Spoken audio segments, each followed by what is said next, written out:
Welcome to Our Girl Relationships. On this channel, we discuss day-to-day problems people face in their lives. Let's start with the video. Me and my now fiance have lived in this house and neighborhood for a few months now. I have a 1-year-old son myself, so I know how kids can be. However, my neighbors have 3 children, a 9, 12, and a 14-year-old. All of them are boys. At first, they weren't too much trouble. I would just see them running around, throwing sticks, riding scooters across the street. But as of recently, they've started getting a lot closer to my property. This all started with the oldest one throwing various trash into our yard that my fiance would continually have to pick up. Then all 3 kids started digging holes in our yard, banging on our door, and I even caught them trying to lockpick my front door with a bobby pin. This has happened 4 to 5 times already. Of course, I brought this up with their mother, who's done very little about it. They seem to have very little supervision, and apparently Child Protective Services had already been called numerous times because of how often they seem to be left alone.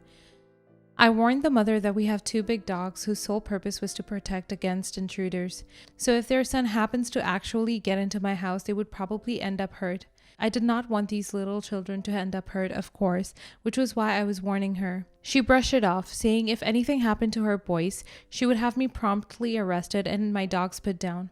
So I decided to take matters into my own hands to ensure the safety of these boys. As expected, the oldest one and his brothers were sneaking around my yard again. I waited until they got closer to the front door. When the second youngest opened the door, I said a command to my dogs and they ran out immediately, barking and growling. All the boys screamed and started yelling. They ran and ran all the way until they got to their house, getting wet by the lawn sprinklers on the way. I called my dogs back. They stopped at the end of the lawn like I trained them to. We didn't hear much for a few days. Their mother and the police came knocking at the door. She said some stuff about how my dogs bit her child and I was a danger to the neighbors, but I showed the security footage from my camera to the police and it pretty much died down from there. She's still trying to keep the case open, but I feel like I've done little to no wrong here. Her boys don't bother us and the children aren't hurt and we're never going to be. Am I the a-hole? Edit. I did tell the police that they were attempting to break into my house. It was obvious from the video too. I just decided not to press charges, considering the only reason they're acting like this is because they have a neglectful mother. From your comments, I've decided to do all I can to get those boys out of there. For those who are saying my dogs are aggressive, Maybelle can't sleep unless she chews on her stuffy repeatedly and Robbie is scared of spoons. Oh my god, you let your trained dogs out into your own yard? What a criminal. And you let them bark at your children? You're just a monster, aren't you? And security footage? So you admit to recording young boys without their knowledge? Predator. Yeah, it wouldn't be the first time a dog was hurt because a neighbor didn't like them. I wouldn't put it past her to throw poisoned meat into the garden or something, not the a-hole. I had a beautiful Norwegian elk hound when I was a kid. She never left our fenced-in backyard, but she would bark if the neighbors got too close to the fence. I came home from school one day to find her in the backyard. She hated being inside when it was cool out, dying with a pool of antifreeze next to her. Considering my parents kept her chained to the doghouse when we were gone, I know this was the 80s and their rule. I would never leave one of my dogs outside unattended.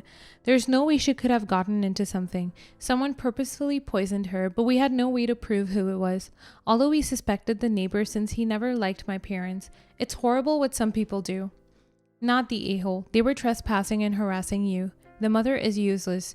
Now you should take the footage back to the police and say you'd like to press charges for breaking and entering and trespassing, etc.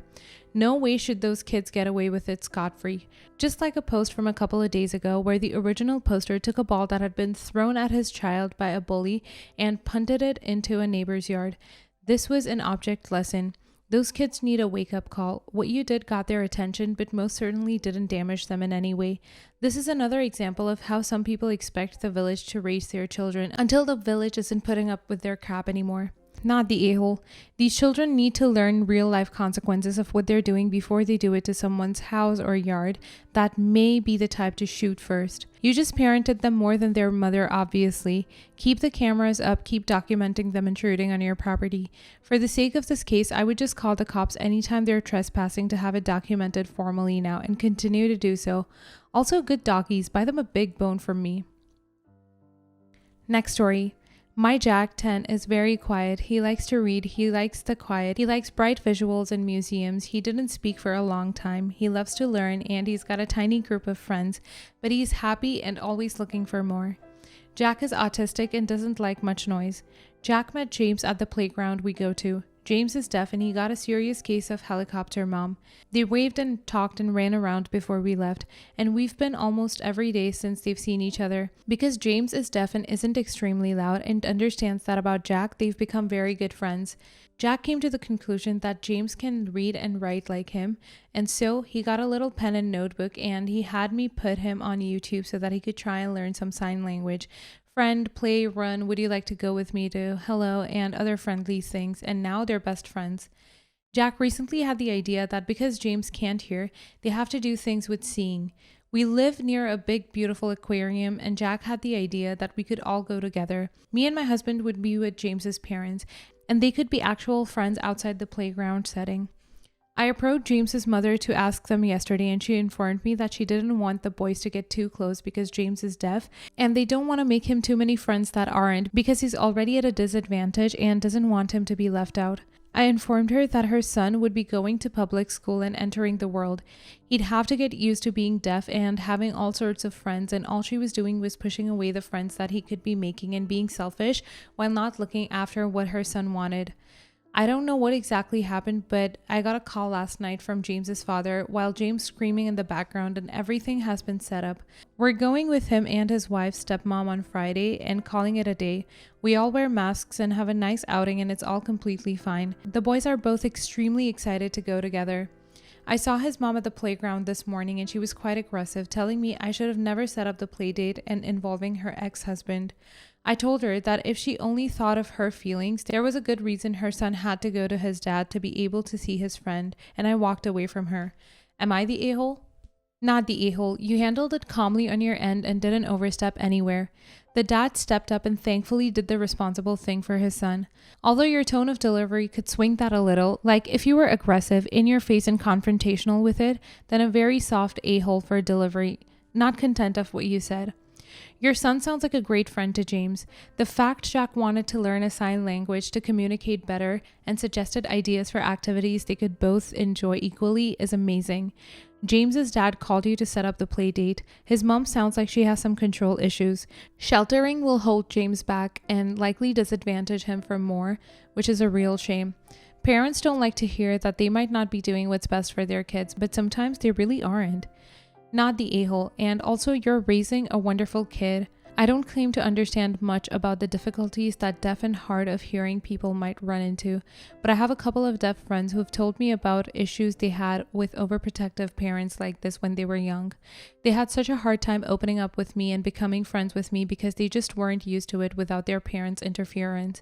Keep in mind, deaf culture may be very different from hearing culture you and I might be used to. Try to be patient as your child may begin to navigate two different cultures in close proximity. I'm the parent of a deaf child. Wanting him to have deaf friends makes sense. Not wanting him to have hearing friends doesn't. My son went to a school for the deaf from kindergarten through 8th grade.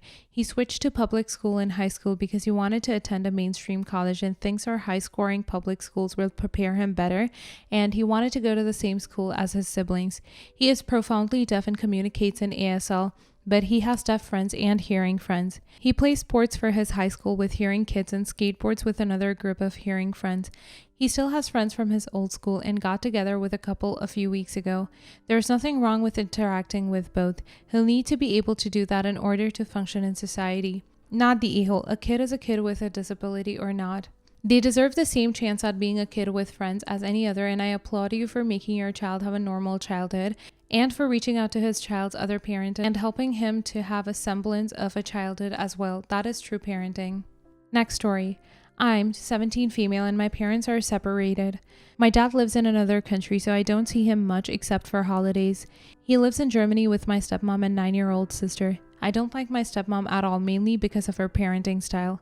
She's a complete helicopter parent. I don't think my sister has ever actually been out of an adult side in her life. She's never just played outside with her friends or anything. And the most annoying thing for me is that she's never eaten a hot meal. Like it's cold being served to her, and the reasoning is it might burn her mouth. She's also never stayed up past 7 p.m. Things that apply to my sister also apply to me. When I'm with my dads, I'm usually there for 2+ weeks at a time. And in that entire time, I don't eat anything hot and I'm pretty much confined to my room, which has a bed and that's it, after 7. I can live having to stay in my room, but not with being fed cold food. I have avoidant restrictive food intake disorder and an already limited diet. I can barely stomach food warm, let alone cold. Yesterday, my dad rang me about booking flights for this summer and I said no. He tried to guilt me into going and I said I'm not going unless I'm treated like I should be. I told him I will not be going unless everything I eat is hot and I don't care if it means eating before my sister and that I won't be subjected to her stupid rules anymore. My dad contacted my mom and my mom said I was an a-hole to act so spoiled. Am I the a-hole? Not the a-hole. While cold pizza is food of the gods, every meal for 2 weeks is torture. Try to work it out so you can spend time with your father, even if you have to warm everything yourself. Are you expected to go to bed at 7 p.m. at age 17? You need to explain to your dad that this is not normal. Also say you'd like to prepare your own food to fit into your dietary requirements. Get your mom to teach you before you go if you don't know how. Explain what you've said here to your mom and get her to back you up when she speaks with your dad. Good luck. Not the a-hole. Have you tried explaining the Phil situation to your mom? Regardless, your dad is refusing to compromise and his rules will mean that it is not a viable place for you to stay. There are plenty of ways to manage this, like letting you cook your own meals as you're 17. But if he's not willing to compromise, then you're not willing to put yourself in a miserable position. This original poster is transitioning into an adult. She should be allowed to make some decisions like what to eat and the temperature. That said, 9-year-olds are able to eat hot foods. In fact, many 9-year-olds can operate a toaster, kettle, microwave. They can cook 2-minute noodles, etc. for themselves. Stepmom is abusing her child. Food is such an integral part of most people's lives, but stepsis may grow up to be on the fringes, not knowing the rules that everyone else knew by 9. Not the a-hole. Your stepmom is an abusive control freak. Being safe has nothing to do with it. She gets off on making people she has power over miserable and your dad enables her. Her rules are abusive as hell for a 9-year-old as well. The 9-year-old will never be a functioning adult. She's missed many crucial development milestones. Watch that you don't get shoved into the caretaker role for her in the next 10 years. I would never go back. Yes. Why has no one talked about this? The issue is that the child is not being treated like a child, not allowed to play with friends, eat quality food, etc. Original poster has nothing in the room but a bed and is made up to be in his room at 7 p.m. This is all pretty messed up. You're an adult at 18. You just don't go. You have a right to choose. Not the a-hole. I'm concerned for the 9-year-old's awful living situation, though, which does sound so controlled. It's going to mess her up. This is abusive, surely. Next story. Our son just graduated college. He was extremely studious in high school and was able to get a full scholarship to the school of his choice. The college fund we saved for him therefore went untouched. Our daughter is a couple years older than our son. Despite our best efforts, she was never the greatest student. So while she was able to go to college, she received no scholarship money. The college fund we saved for her, which actually amounted to a little more than we saved for our son, covered about half of her tuition, with loans making up the rest. Our son did extremely well in college and graduated with a great job. We therefore decided to gift him his college fund to use as a down payment on a house, and with the stock market's gain over the last 4 years, it's grown quite a bit since he went off to school. Our daughter was furious when she found out that our son's college fund went towards him buying a house. She said that he's already way ahead of her in life since he graduated debt-free with a much better paying job than our daughters, and it's not fair to put him even further ahead. She maintains the fair thing to have done is to have put our son's fund towards paying off her loans. Both my husband, our son, and I think our daughter is being entitled, but she has told some of our extended family how unfair we're being and they're taking her side. Are we somehow the unfair ones here? I'm inclined to say not the a-hole. This is a classic fair versus equal issue. Fair would say that both kids graduate debt-free, so as long as you have money to do so, that is, everyone gets what they need regardless of who needs more. While equal would say that each kid gets the same amount regardless of need. Neither is wrong, and your kids aren't owed a college fund. You're already being very generous. It's really up to you whether you choose to be fair or to be equal. You choose equal. Each kid gets their own fund, and that's completely valid. Most will choose equal too, giving the child the same amount regardless of who needs it more. My friend's parents chose fairness, leaving their money to their social worker son, rather than the daughter married to a well-paid executive. But needs change, and he left her. cleaning out all their accounts. He did have to share assets eventually, but she did not get alimony, have to be married 20 years in my state, and her standard of living is now lower than her brother's. No a-holes here, although gifting your son money that was earmarked for college for a different purpose was likely going to lead your other child feeling shafted, but you already told him that you could have it, so it is what it is.